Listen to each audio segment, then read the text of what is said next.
Hello ulit. Dito naman ako sa isang maliit na pier, para maliit na pier.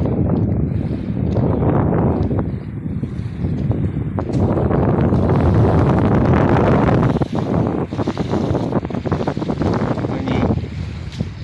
Ito na ako.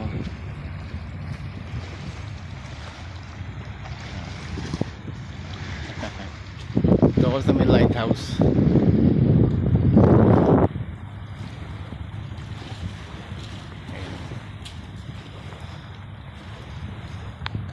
Ito ako sa may lighthouse.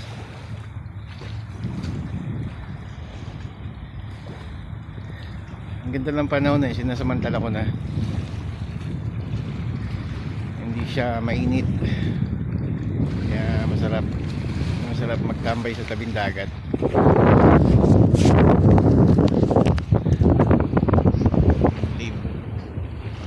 Malimlim siya mga idol.